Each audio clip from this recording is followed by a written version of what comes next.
היי, זאת ציונה, The Happy Planet Chef, והיום אני רוצה ללמד אתכם איך לעשות צ'יפס, אבל מבטטה. עכשיו, למה זה, קודם כל זה מאוד מאוד טעים, והילדים שלכם וגם אתם מאוד תאהבו את זה. אבל למה בטטה במקום תפוח אדמה? אז מה שקורה שאנחנו אוכלים תפוחי אדמה, זה ישר הופך לגוף לסוג של סוכר. וזה מה שאנחנו לא רוצים בגוף שלנו, אנחנו רוצים להוריד את כמות הסוכר שאנחנו מכניסים לגוף. אז זה פתרון מאוד טוב, ולמרות שאנחנו חושבים שזה מתוק, אבל הוא מלא מלא מלא בסיבים, והסיבים מאיטים את הספיגה של הסוכר בגוף, וזו אופציה הרבה יותר בריא וטוב, מאשר צ'יפס מתפוחי אדמה. ואחרי שתטעמו את זה, אתם תסכימו אותי שזה ממש נפלא. אז מה עושים? פשוט לוקחים בטטות, כמובן שקילפתי אותם, ואני חותכת את זה, בואו אני אראה לכם, לצ'יפס. עכשיו, לא יותר מדי קטנים, די גס, אפילו בגודל כזה, לא קטן. אז בואו נעשה עוד כמה.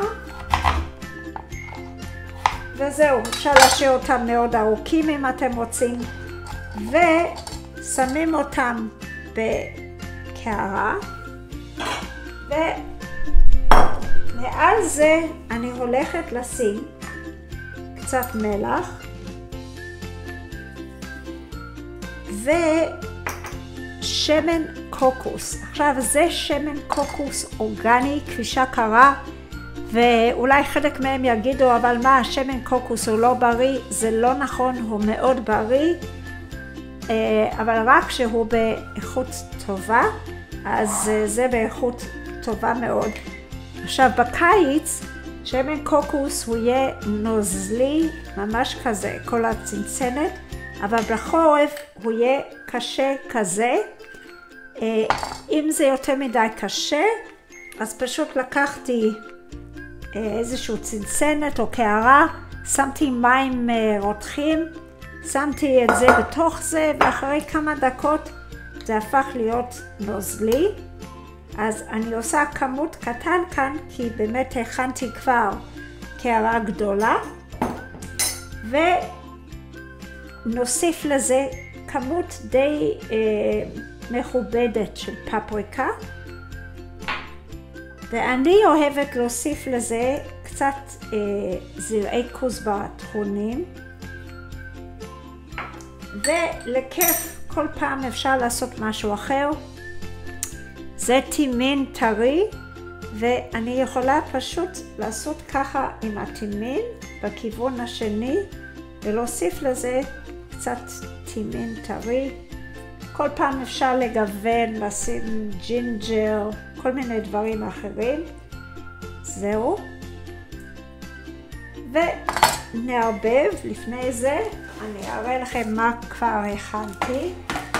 כבר הכנתי את כל אלה. עכשיו, זה אחד מהדברים שאני אגיד לכם, אם אתם חושבים לעשות 2, תעשו 4, כי כולם ירצו את זה, זה כל כך טעים, זה לא יחזיק לכם מעמד. ולמה אני כל כך אוהבת את המתכון הזה? בואו, אני רוצה להוסיף עוד קצת פפריקה, אני רואה. אתם רוצים שזה יהיה די הרבה פפריקה על זה. אני מאוד אוהבת את המתכון הזה, כי הוא מאוד טוב חם מהתנור, אבל הוא מצוין גם קר. זה דברים שהרבה פעמים אני לקחתי את זה גם כן בפיקניק, או אם אתם הולכים לעבודה, או אתם רוצים אלטרנטיבה לתת לילדים לבית ספר, זה נפלא. זה הרבה יותר בריא וכיף. אוקיי, אז כאן אני מערבבת את הכל. הנה, אתם יכולים לראות את המגש, ואת זה אנחנו הולכים להכניס בתנור. שכחתי להגיד דבר אחד, שכבר שמתי על כל האחרים. זה פלפל שטה טחון, ואם אתם רוצים את זה קצת יותר חריף, אפשר לשים רבע כפית, זה יהיה די חריף, פחות, אבל זה נותן לזה קצת משהו אקסטרה. וזהו, זה מוכן לתנור, אז הנה. אז כמובן הכנתי חלק מהם לפני זה, שהם יהיו מוכנים, אתם רואים שקצת קריספי. בעצם אנחנו שמים את זה בתנור של 180 מעלות שחיממנו מראש, ובערך 20 עד 25 דקות זה אמור להיות מוכן. והכנתי כמה דברים שאפשר מאוד כיף לעשות עם זה.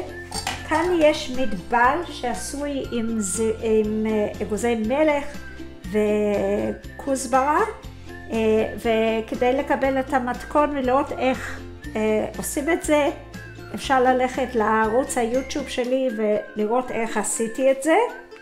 ונשים את זה כאן. כאן יש לי טחינה, אפשר לעשות טחינה ירוקה, אפשר לעשות סוג של סלסה, זה גם כן ילך מצוין עם זה. ואני אעשה ככה.